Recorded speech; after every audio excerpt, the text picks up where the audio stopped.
Donna, would you come? And Vicki, would you come? Come on up here together.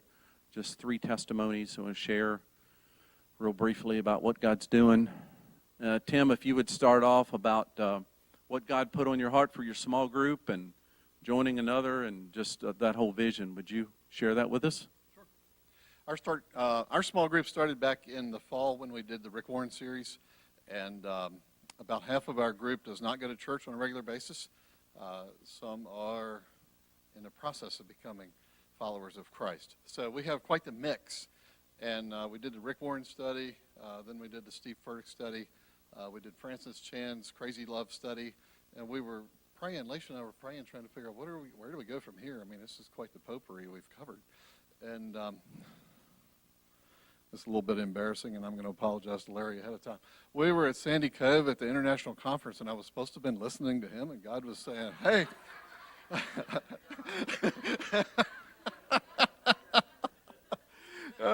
It was snowing. The Africans were playing in the snow. It was quite the scene. And the Lord said, pointed me to chapter 1 of James and said, take care of the widows. We have 2 widows in our group. And I told Leisha, I said, I think we ought to just focus on doing works for our widows here for the next few weeks and forego the study.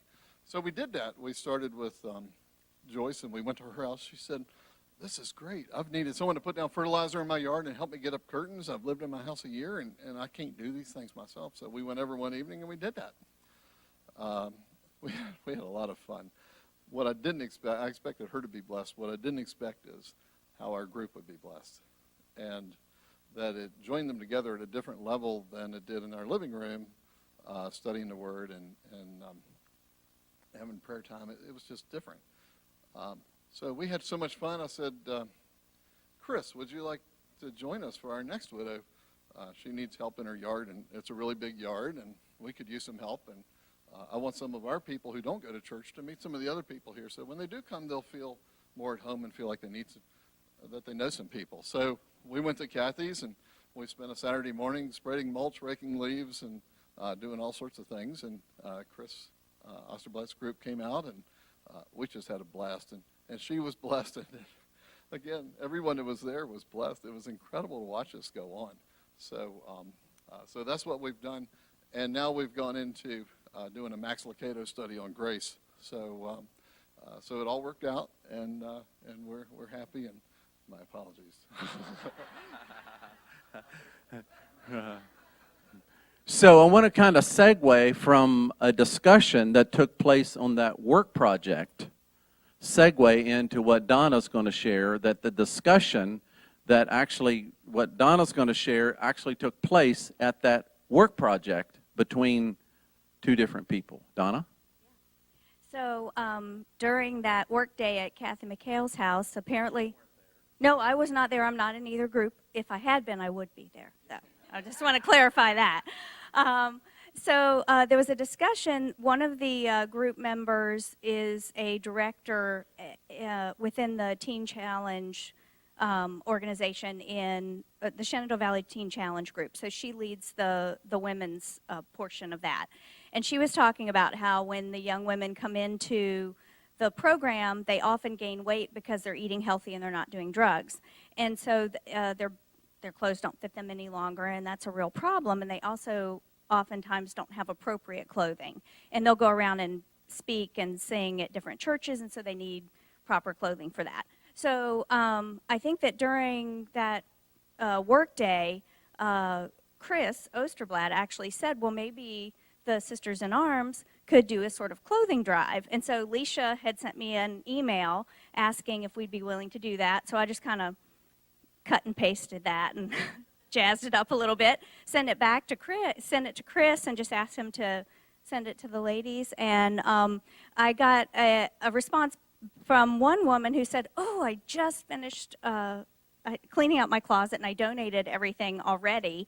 So is there a need for like undergarments? So, and I was like, well, I'm sure there is. So we also tacked on to the clothing drive an opportunity for people to give like cash so that we could send a gift card to purchase those items as well. And this morning we had 2 women bring 3 huge bags of clothes in, and they were thanking us for giving them that push to clean out their closets. And so it was great. And so we're doing that for 2 weeks, and we may extend it for an extra week just to give people a chance to do that. We do. It's back at the desk. Yep. And that's not even a big concern, because they do have storage for clothing, and they have new people coming in all the time. So Annie said today that they have someone coming into the program who's coming in with nothing. So she said she didn't want to ask her what her size was before she came in. So, and they will take like winter clothes and everything. So that's it. Isn't it amazing how God works? It just brings people together and starts something new. And so Vicki has an amazing testimony of healing. In fact, several that I and how do we say, invited you. She's reluctant but invited, and it's amazing, amazing story. Yes. Well, I will have to start with this only because when I got ready to leave home this morning, all of a sudden, literally, my ears just blocked up. It was like somebody stuck my head underwater. And I'm thinking, oh, wow, Bobby just asked me to give a healing testimony, and now my ears are so stopped up that I don't feel like I can hardly function. And I have to teach today, so I got to church and I told Alicia, and she said, well, do you still want to teach? And I said, yeah, I'm not letting it stop me, God. I'm going to I feel handicapped, and I feel a little, but I'm just going to. So we prayed as a group. I stood up and prayed in here, but honestly, after I taught and we went through the entire class, Alicia said the Holy Spirit prompted her to have the kids come up and lay hands on me and pray. And I thought, oh, God, they're your kids. And, and I'm saying, I just, please just let your power, flow through them. Let them be, let the prayer come through them.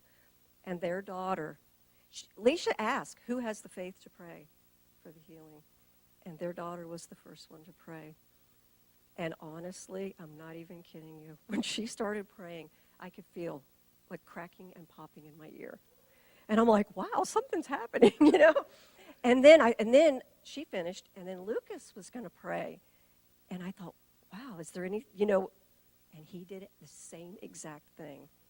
I felt that pressure. It wasn't like water type draining, but I felt pressure leaving, and then all of a sudden, my ears cleared. But that wasn't the small group testimony. Carol told me, and I'm going to do this really quickly, Carol told me that with them, it wasn't like me dipping my toe in, they just threw me right in. This is kind of how it went. But honestly, I had been for over 6 months.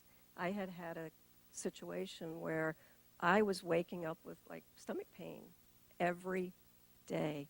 And it progressed to the point that when a really serious episode would hit, I would have to, if you've never had pain that you would beg just to be killed, that's the kind of pain it was. I mean, it was that severe. I would pull over beside the road. I couldn't move. I was thinking, they can't take me to the hospital. This is too painful. Please kill me. That's what I thought. And it was severe. And then I would have intestinal bleeding. And I knew then this wasn't good. So I had been to the doctors, and they wanted to send me to UVA to have this scan done where they go through the artery and different things. Well, the day that the healing occurred happened to be a morning that I had gotten up, and the pain was so severe, I couldn't have got to my phone. If I could have called 911, I could have never let them in. They'd have had to break the door down. There's no way. I couldn't move. It was literally a moment of just survival. When the pain finally passed, and I just, I had all the gastrointestinal bleeding, I went into the doctor's office, and she told me, you need to go to the hospital now. And she said, they want to do this testing. They got to do this and this. For whatever reason, God just spoke to my heart and said, that testing is going to hurt you more than this condition. And I'm like, that's not good. How am I going to tell her that? And I finally just asked her, can I have a few minutes to myself, please? And she said, Yes, and so she left, and she came back in, and I battled it out with God, and I'm like, man, I don't know.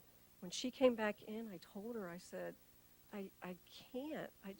She was mad. She told me, I'm going to have to write you out AMA, and I'm like, I said, well, what could happen if I don't go have the test? And she just flat out told me, it's intestinal ischemia. It could kill you. And I'm like, okay, I don't know what to say. Should I just go do the test? And I was feeling like God just kept saying, no, don't, just wait. So I told her, I said, I really hope you don't write me out AMA, and I'm really sorry. I know you won't understand this, but I just can't. I said, she said, the agreement came out that she would not write me out AMA. We had a long conversation about it, but she made me promise her that if I had another episode of pain or bleeding, that I would go straight to the hospital. So I said I would. Well, when I got to life group that night, I didn't say anything to anybody. And when the group was over and we were getting ready to leave, somebody said something to me, you don't look very good, are you okay? And it was Carol, Mike, and Jennifer. And I told them, I said, well, I told them what happened. So they decided to pray for me. Well, that was quite the experience. I will have to be honest with you. I've never, number one, had a group of people pray for me.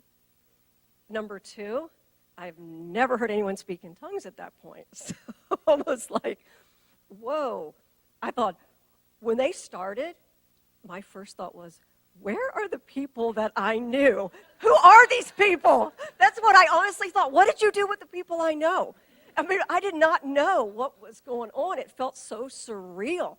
I mean, I have 30 years of Landmark Baptist, and I was taught to be terrified of that. I mean, this is the honest truth. As soon as I realized they weren't going to sacrifice me, that's what I was like, soon as I was terrified, I thought, they're going to sacrifice me. Something bad's going to happen here. As soon as I realized that they weren't going to hurt me, I relaxed and I said, okay, God, do your thing. And honestly, they prayed and I immediately started feeling changes. And I can honestly tell you, I have not had that stomach pain. I woke up the next morning, sent Carol a text, said no pain, no bleeding. I have got the most amazing peace and healing in my body. And I was so grateful to have pain every day and then to not have it. By the third day, man, I was flying. It was like, this is good. I knew, and it never came back. So. No. Are we saving the other one? The blood one?